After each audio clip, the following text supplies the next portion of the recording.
In the last video of vector, we have seen the two types of vector, axial vector, polar vector, और हमने position vector और displacement vector के बारे में पढ़ा। But आज हम कुछ इंपॉर्टेंट डेफिनेशंस पढ़ने वाले हैं वेक्टर्स की। तो सबसे पहली डेफिनेशंस मेरी आती है, this is going to be called our equal vector.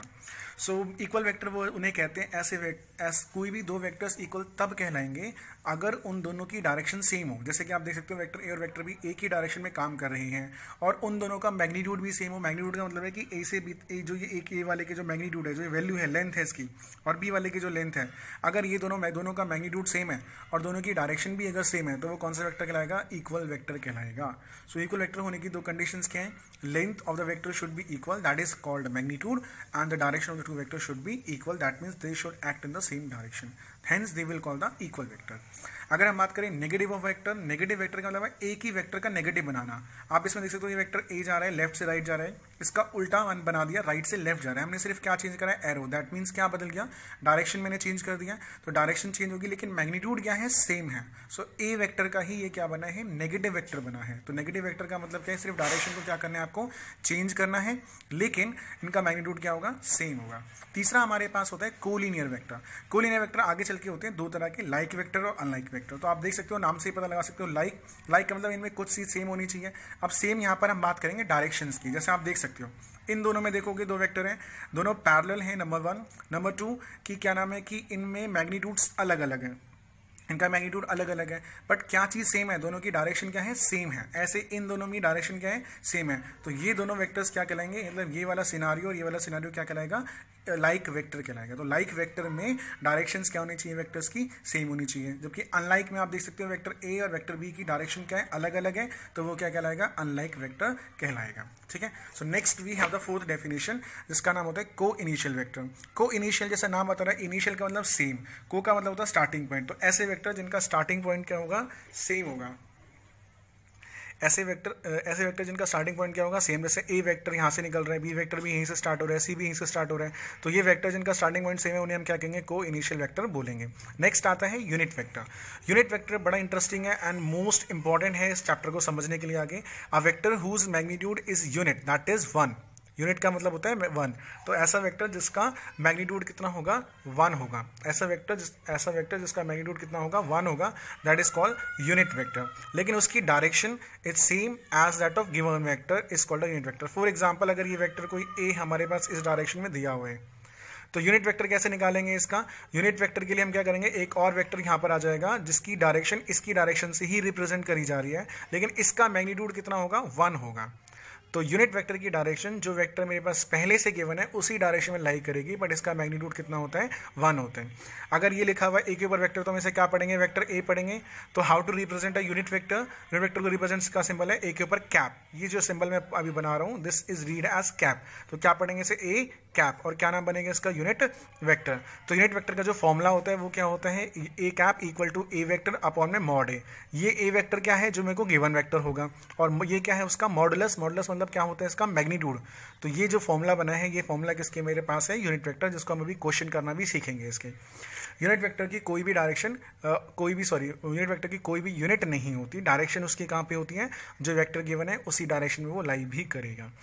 Next हमारे पास आता है orthogonal unit vectors. What are called orthogonal? उसको समझने के लिए हम क्या करेंगे? एक्स वाई जेड, हमें पता है ये 3D पिक्चर है, ये तीनों आपस में क्या है? परपेंडिकुलर होते हैं। अब मैंने क्या करा है समझने के लिए, अगर कोई पार्टिकल एक्स एक्सिस के अलॉन्ग चल रहा है, तो उसके अलॉन्ग मैंने ये माना है कि अगर एक्स एक्सिस के अलॉन्ग मैंने ये माना है कि इसके एक्स के अलॉन्ग की यूनिट वेक्टर जो भी होगा वो आई कैप मैंने माना है। अब मैंने जैसे बताया था कि यूनिट वेक्टर क्या होता है? जिसका मैग्नीट्यूड क्या होगा? 1। तो बेसिकली इस वेक्टर का मैग्नीट्यूड तो 1 है, लेकिन इसका काम क्या है? यहाँ पे डायरेक्शन को इंडिकेट कर रहा। अगर कोई भी पार्टिकल एक्स के अलॉन्ग चलेगा तो उसके पीछे मैं क्या लगा दूंगा? आई कैप लगा दूंगा। That means he is travelling along the x axis. Example यहाँ पे देख सकते हो, ये लिखा हुआ है a vector equal to a i cap. क्या मतलब है इसका? कि वेक्टर ए जो है वो बराबर ए और आई कैप लिखा है। ये वाला जो ए है ये बता रहा है आपको उसका मैग्नीट्यूड, यानी उसकी वैल्यू कितनी है, 1 2 3 4 5 जो भी उसका मैग्नीट्यूड है। बट ये आई कैप क्या बता रहा है? कि it is travelling along the x axis, क्योंकि मैंने क्या माना है कि आई कैप किसको रिप्रेजेंट करेगा? एक्स के अलॉन्ग, यानी आई कैप जो है वो एक्स एक्सिस के अलॉन्ग ही क्या है? यूनिट वेक्टर है।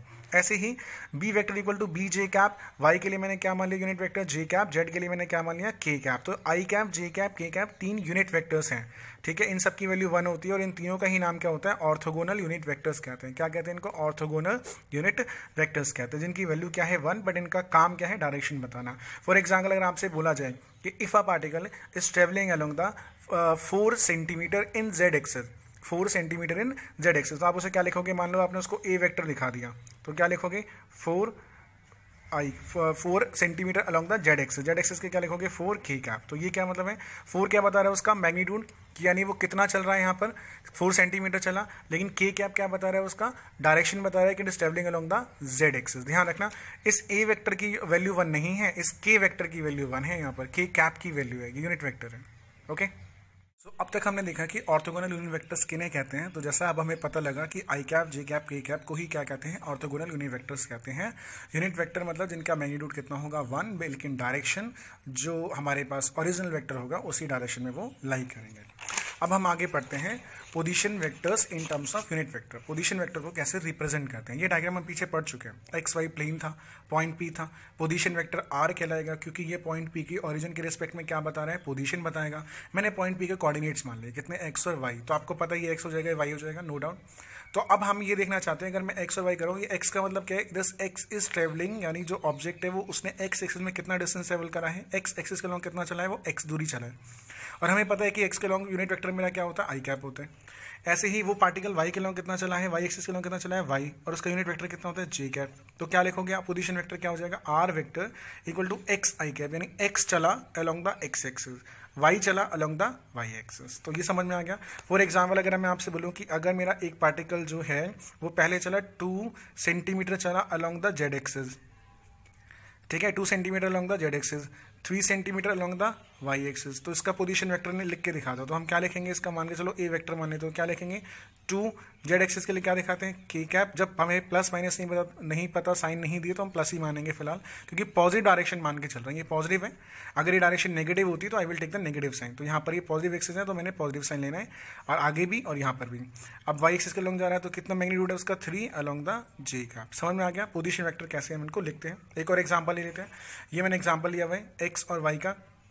Point P position vector r1, point Q position vector r2, और ये इस पॉइंट पी के coordinates x1 y1, point Q के x2 y2, और हमें पता है p से q का नाम क्या बताया था, कौन सा वेक्टर होता है, डिस्प्लेसमेंट वेक्टर। दो पोजीशन वेक्टर के बीच का जो वेक्टर है वो क्या कहलाएगा, दो पोजीशन वेक्टर के बीच का वेक्टर क्या कहलाएगा, डिस्प्लेसमेंट वेक्टर। तो पॉइंट अगर हम p के कोऑर्डिनेट, अगर हम r1 वेक्टर के कोऑर्डिनेट्स लिखें तो क्या होंगे, सोच को देखो, x1 along the x axis तो i कैप, प्लस में y1 along the j cap, ऐसी r2 वेक्टर कितना हो जाएगा, x2 i cap plus y2 j cap, ये हो जाएगा। सो पोजीशन वेक्टर कितना है मेरा, पी क्यू वेक्टर, क्या माने मैंने, सॉरी डिस्प्लेसमेंट वेक्टर, ये क्या है, डिस्प्लेसमेंट वेक्टर। तो डिस्प्लेसमेंट वेक्टर हम कैसे निकालेंगे, क्या पता था, ये चेंज इन पोजीशंस होता है। डिस्प्लेसमेंट वेक्टर क्या है, चेंज इन पोजीशन, और वो कैसे निकालोगे, final minus initial, final minus initial. तो फाइनल पोजीशन वेक्टर यहाँ से यहाँ चल के आ रहा है, वो पी से क्यू की तरफ जा रहा है वो, तो फाइनल पोजीशन वेक्टर कितना हो गया r2, इनिशियल कितना हो गया r1, तो फाइनल माइनस इनिशियल। तो r2 की वैल्यू डाल दो, कितनी है, x2 i cap plus y2 j cap, minus में x1 i cap plus y1 j cap. इसको हम सॉल्व कर लेंगे तो ये मेरे को क्या मिल जाएगा, डिस्प्लेसमेंट वेक्टर यहाँ से मिल जाएगा। तो ये मैंने आई कैप जे कैप पढ़ा, ये किसकी फॉर्म में पढ़ा, अभी हमने in terms of unit vectors की फॉर्म में पढ़ा, पोजीशन वेक्टर को in terms of unit vector पढ़ा। अब हम एक क्वेश्चन करते हैं कि how to find a unit vector. ये एग्जांपल आपको दिया हुआ है, क्वेश्चन ये दिया हुआ है, vector a equal to this, तो बोला है find a cap. a cap मतलब यूनिट वेक्टर निकालना है। उससे पहले ये समझो आई कैप का मतलब ये 2 जो है यानी एक्स एक्सिस के अलॉन्ग वैल्यू है, ये वाई एक्सिस के अलॉन्ग है, ये जेड के अलॉन्ग है, यानी ये एक्स की वैल्यू है, वाई की वैल्यू, जेड की वैल्यू। आई कैप जे कैप के कैप यानी ये एक्स एक्सिस का डायरेक्शन बता रहा है, ये वाई के अलॉन्ग की, ये जेड की, और ये आगे वाले नंबर्स क्या होते हैं, मैग्नीट्यूड होते हैं। सो हमने एक पीछे फॉर्मुला पढ़ा था यूनिट वेक्टर का, क्या फॉर्मुला बताया था मैंने, ए वेक्टर अपॉन में मॉड ए वेक्टर, यही था। तो वेक्टर ए तो पूरा का पूरा सेम लिख दो, that is 2 I cap plus 3 J cap plus 4 K cap, ठीक है। अपॉन में क्या लिखना है, मॉड। मॉड निकालने का फॉर्मुला होता है रूट लगाओ, स्क्वायर रूट लगाओ, आई कैप के आगे वाला नंबर, जे कैप के आगे वाला नंबर, के कैप के आगे वाला नंबर, उन तीनों नंबर्स का स्क्वायर करके ऐड कर दो। लाइक आई कैप के आगे वाला नंबर क्या है 2, तो 2 का स्क्वायर, प्लस जे कैप के आगे वाला स्क्वायर कितना है 3 का स्क्वायर, प्लस में 4 का स्क्वायर, तो कितना हो जाएगा 2 I cap plus 3 J cap plus 4 K cap, upon में रूट में सॉल्व करोगे कितना होगा 4 plus 9 plus 16, so you will get root में कितना जाएगा 29, इसको सेपरेट कर दोगे तो कितना जाएगा 2/29 आई कैप प्लस 3/√29 जे कैप प्लस 4/√29 के कैप। तो ये हमने क्या निकाल दिया, यूनिट वेक्टर निकाल दिया। So this is the unit vector. ठीक है, एक क्वेश्चन और ले लेते हैं कि अगर आपके पास कोई वेक्टर ए दिया हुआ है 4 जे cap minus 3 k cap, find modulus of a, mod a निकालना है। तो पहली बात तो इसमें आई कैप नहीं है तो उसकी वैल्यू कितनी है 0, आई कैप वाला नहीं है तो यानी एक्सिस के अलॉन्ग पार्टिकल नहीं चल रहा होगा। तो मॉड निकालने का क्या फॉर्मूला बता था, स्क्वायर रूट लो और जो जे आई जे के आगे जो नंबर होते हैं इनका स्क्वायर करके ऐड कर दो। तो आई तो है नहीं, आई वाले का तो कोई बात नहीं है नहीं, हटा सकते हो। जे वाले का कितना हो जाएगा 4 का स्क्वायर, प्लस में साइन आपको लगाना ही लगाना है, लेकिन यहाँ माइनस तो यहाँ माइनस लेके चलोगे, दैट इज -3 का स्क्वायर। तो कितना हो जाएगा 16 + 9 कितना हो जाएगा 25, रूट कितना हो जाएगा 5। तो ये क्या आ गया, इसका मॉड आ गया। ओके।